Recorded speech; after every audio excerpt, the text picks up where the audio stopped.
Salam sejahtera, terima kasih karena bersama dengan saya di Nazilin Unity Channel. Pendedahan baru-baru ini oleh pihak berkuasa di Kelantan adalah satu perkara yang mengejutkan seluruh Malaysia. Kes dadah, rogol tertinggi, pukulan KO untuk PAS Kelantan, kata Puad. Ahli Majlis Tertinggi UMNO Muhammad Puad Zarkasi menyifatkan pendedahan PDRM mengenai peningkatan gejala sosial di Kelantan sebagai pukulan KO terhadap kerajaan PAS di negeri itu. Menurutnya, PAS tidak dapat menerima hakikat apabila Ketua Polis Kelantan Muhammad Yusuf Mamat dan Timbalan Ketua Polis Negara Ayub Khan Maidin Piche membangkitkan isu peningkatan masalah sosial seperti dadah dan rogol di negeri tersebut. Adun Melor, Wan Rohini, Wan Daud minta bukti. PAS rasa malu. Pada mereka, Kelantan ditakbir secara Islam. Mana mungkin jenayah meningkat, kata Puad. Sepatutnya PAS jadikan itu motivasi untuk cari formula baiki pentadbiran, bukan sapu sampah bawa tikar dan beritorik Islam mentadbir Kelantan. Hakikatnya hampas. Pendedahan PDRM itu adalah pukulan KO kepada PAS, tegas Muhammad Puad dalam hantaran di Facebook. Dalam sidang media khasnya pada 9 April lalu, Muhammad Yusuf memaklumkan jumlah kes rogol dan sumbang mahram di Kelantan menunjukkan tren peningkatan ketara setiap tahun, dengan kebanyakan kes melibatkan hubungan suka sama suka. Menurut Muhammad Yusuf, pada tahun 2024, sebanyak 252 kes direkodkan berbanding 206 kes pada tahun 2023. Apa yang membimbangkan, polis katanya, ialah ada dalam kalangan pelaku terdiri daripada remaja berumur seawal 10 tahun. Sebelum itu, pada 21 Mac lalu, Muhammad Yusuf mendedahkan ramai pengasas produk kosmetik dan pempengaruh di Kelantan terbabit dengan pengedaran dadah dan penggubahan wang haram. Pada 17 April pula, Ayub pula berkata, Kelantan muncul negeri yang mencatatkan kadar penyalahgunaan dadah tertinggi di negara ini dengan statistik menunjukkan 1.130 kes bagi setiap 100.000 penduduk. Bagaimanapun, Wan Rohimi pada sidang Dewan Undangan Negeri Kelantan pada 21 April lalu mendakwa polis mengeluarkan kenyataan tersebut tanpa disokong oleh data yang sewajarnya. Kata beliau, saya tertanya-tanya ketua polis ini, yaitu Muhammad Yusuf, nak menjual cerita sensasi ataupun nak menjadi penguat kuasa atau penjawat awam yang mempunyai disiplin tentang data, kata beliau.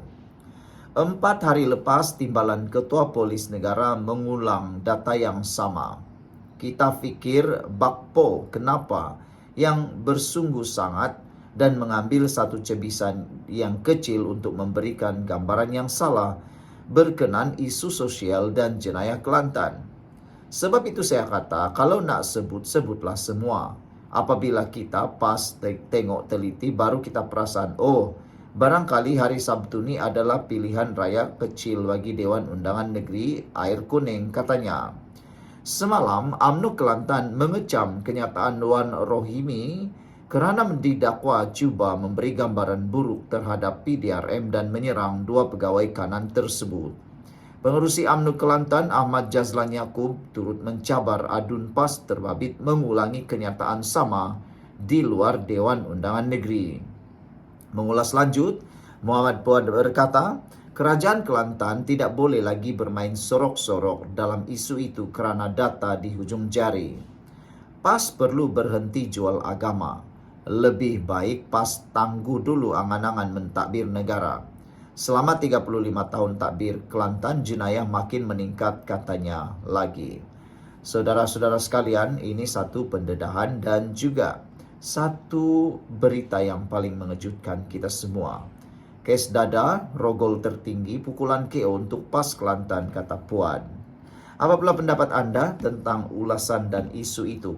Benarkah dan setujukah anda dengan cadangan Puad bahawa kes dadah rogel tertinggi pukulan KO untuk PAS Kelantan. Jumpa lagi. Bye-bye. Salam sejahtera. Ini berita terkini yang kita terima yang pastinya akan mengejutkan anda semua. Ulama PAS ini akhirnya diperintah bayar RM10.000 mohon maaf kepada raya di mahkamah kerana sah memfitnah. Bayar kos guaman kepada ahli Parlimen Jelutong RSN Raya sebanyak RM10.000, iaitu RM5,000 sebelum 24 Mei, manakala baki RM5,000 lagi sebelum 24 Jun ini. Itulah merupakan sebahagian daripada syarat penyelesaian saman fitnah yang dilakukan Pesuruhjaya PAS Pulau Pinang dan Ketua Dewan Ulama PAS Pulau Pinang, Fauzi Yusof, semasa berceramah pada tahun 2023. Inilah yang menjadi bahan mulut daripada netizen, khususnya penyokong Pakatan Harapan Barisan Nasional Kerajaan Perpaduan. Mereka kata sudah menjadi duri ataupun sudah menjadi kebiasaan penyokong-penyokong dan PAS, pemimpin PAS, buat fitnah dulu baru mohon maaf, kata mereka. Sebelum ini sudah banyak kali PAS disaman, tapi mohon maaf. Namun demikian ada juga yang tak mohon maaf dan kalah dalam saman. Inilah yang terbaru. Seorang yang bergelar Pesuruhjaya PAS Pulau Pinang, yang juga merupakan Ketua Dewan Ulama PAS Pulau Pinang, Muhammad Fauzi Yusof, telah pun memohon maaf kepada raya kerana mengaku memfitnah dan akhirnya diarah bayar RM10.000. Pengerusi PAS kawasan balik pulau itu juga mengemukakan permohonan maaf kepada raya di Mahkamah Session Georgetown hari ini. Ada netizen yang kata, kenapalah raya memaafkan dia, kata mereka. Tapi ada juga yang mengatakan, baguslah diselesaikan dengan aman. Takut nanti habis pula duit untuk bayar saman semata-mata.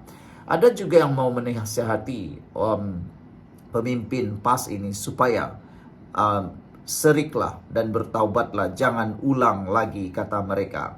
Tapi itulah, ada juga orang yang sebenarnya sudah melakukan, buat lagi, sudah melakukan, buat lagi, sebab sudah biasa. Fitnah dulu, baru mohon maaf. Tiada tindakan. Jadi akhirnya ulang lagi, kata mereka. Dalam ceramah PNBS di Pulau Pinang pada 2 Jun 2023, Fauzi menuduh raya sebagai perkauman sombong dan tidak bertanggungjawab. Fauzi yang juga ahli Dewan Undangan Negeri Adun Sungai Dua turut mendakwa raya memberitahu kepada mangsa kebakaran di Jelutong bahawa beliau tidak kisah kehilangan undi orang Melayu dan India. Menerusi permohonan maaf itu, Fauzi berkata, kenyataan tersebut tanpa menyemak semula dengan penduduk dan orang ramai tentang kesahihan dan ketepatan maklumat disampaikan. Ketua Pembangkang Dewan Undangan Negeri Pulau Pinang berkenan juga berkata, dirinya terkilaf kerana mengambil maklumat lisan daripada beberapa orang yang pada ketika itu berada dalam keadaan beremosi. Oleh yang demikian, untuk tidak memanjangkan perkara ini dan untuk membolehkan pihak-pihak menumpukan kepada perkara yang lebih penting, yaitu membangunkan negara dan memastikan kebajikan rakyat khususnya di Pulau Pinang terjaga dalam kapasiti masing-masing, saya dengan ini membuat permohonan maaf secara terbuka dan tanpa syarat kepada YB RSN Raya, ujarnya. Permohonan maaf itu direkodkan sebagai sebahagian penghakiman persetujuan di hadapan Hakim Helmi Gani. Peguam kes Simon Murili dan Kok Yuen Lin mewakili Raya, manakala Fauzi diwakili Farizal Yusof. Sementara itu, Raya dalam penyataan tuntutan berkata kenyataan Fauzi tidak berasas dan menjejaskan reputasinya. Wakil rakyat DAP berkenan menuntut ganti rugi dan permohonan maaf terbuka termasuk dibuat di platform media sosial. Sekian untuk kali ini, jangan lupa tinggalkan komen anda.